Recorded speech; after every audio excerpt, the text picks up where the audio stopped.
حضرت الیاس علیہ السلام بعض کے نزدیک ہارون علیہ السلام کی نسل سے ہیں۔ اللہ تعالیٰ نے ان کو ملک شام کے ایک شہر بالبک کی طرف بھیجا۔ وہ لوگ بال نامی ایک بت کو پوجتے تھے۔ الیاس علیہ السلام نے ان کو خدا کے غضب اور بت پرستی کے انجام بد سے ڈرایا۔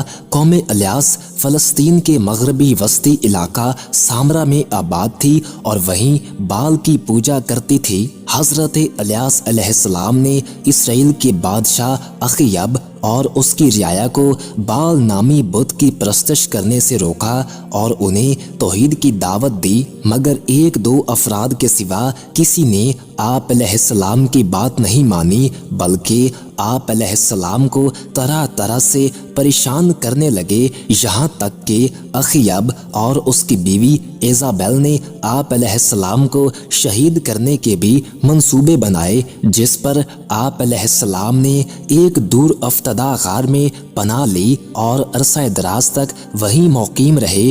بعد ازاں آپ علیہ السلام نے دعا فرمائی کہ اسرائیل کے لوگ قحط سالی کا شکار ہو جائیں، تاکہ اس قحط کو دور کرنے کے لیے آپ علیہ السلام ان کو معجزات دکھائیں تو شاید وہ ایمان لے آئیں۔ چنانچہ انہیں شدید قحط میں مبتلا کر دیا گیا۔ اس کے بعد حضرت الیاس علیہ السلام اللہ تعالیٰ کے حکم سے اخیب سے ملے اور اسے کہا کہ یہ عذاب اللہ تعالیٰ کی نافرمانی کی وجہ سے ہے، اور اگر تم اب بھی باز آ جاؤ تو یہ عذاب دور ہو سکتا ہے۔ میری سچائی کے امتحان کا بھی یہی بہترین موقع ہے۔ تم کہتے ہو کہ اسرائیل میں تمہارے معبود بال کے 450 نبی ہیں، تم ایک دن ان سب کو میرے سامنے جمع کر لو، وہ بال کے نام پر قربانی پیش کریں اور میں اللہ کے نام پر قربانی کروں گا۔ جس کی قربانی کو آسمانی آگ آ کر بھسم کر دے گی، اس کا دین سچا ہوگا۔ سب نے اس تجویز کو خوشی خوشی مان لیا۔ چنانچہ کوئے کرمل کے مقام پر یہ اجتماع ہوا۔ بال کے جھوٹے نبیوں نے اپنی قربانی پیش کی اور صبح سے دوپہر تک بال سے التجائیں کرتے رہے، مگر کوئی جواب نہ آیا۔ اس کے بعد حضرت الیاس علیہ السلام نے اپنی قربانی پیش کی۔ اس پر آسمان سے آگ نازل ہوئی، جس نے حضرت الیاس علیہ السلام کی قربانی کو جلا کر بھسم کر دیا۔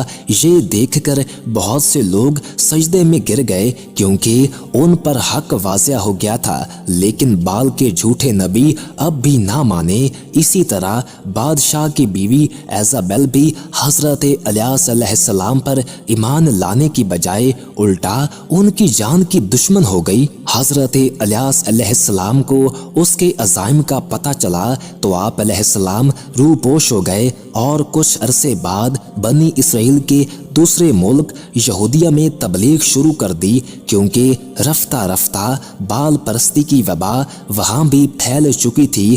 وہاں کے بادشاہ نے بھی آپ کی بات نہ سنی، یہاں تک کہ وہ حضرت الیاس علیہ السلام کی پیشن گوئی کے مطابق تباہ و برباد ہو گیا۔ چند سال بعد آپ علیہ السلام دوبارہ اسرائیل تشریف لائے اور بادشاہ کو رائے راست پر لانے کی کوشش کی، مگر وہ بدستور اپنی بدعمالیوں میں مبتلا رہا، یہاں تک کہ انہیں بیرونی حملوں اور مہلک بیماریوں کا شکار بنا دیا گیا۔ اس کے بعد اللہ تعالیٰ نے اپنے نبی کو واپس بلا لیا۔ حضرت کعب عبار رضی اللہ تعالیٰ عنہ سے منقول ہے کہ حضرت الیاس علیہ السلام بادشاہ کے ظلم و ستم سے تنگ آ کر ایک غار میں رہنے لگے تھے اور انہوں نے تقریباً 10 سال کا عرصہ روح پوشی میں بسر کیا۔ پھر اللہ تعالیٰ نے اس بادشاہ کو ہلاک کر دیا۔ دوسرا بادشاہ تخت نشین ہوا تو حضرت الیاس علیہ السلام اس کے پاس تشریف لے گئے اور اسے دعوت توحید دی، جس پر ایک خلق عظیم ان پر ایمان لے آئی۔ صرف 10,000 باقی رہ گئے، جنہیں قتل کر دیا گیا۔ ویڈیو پسند آنے کی صورت میں ویڈیو کو لائک کر دیں اور ہمارے چینل کو سبسکرائب کر دیں۔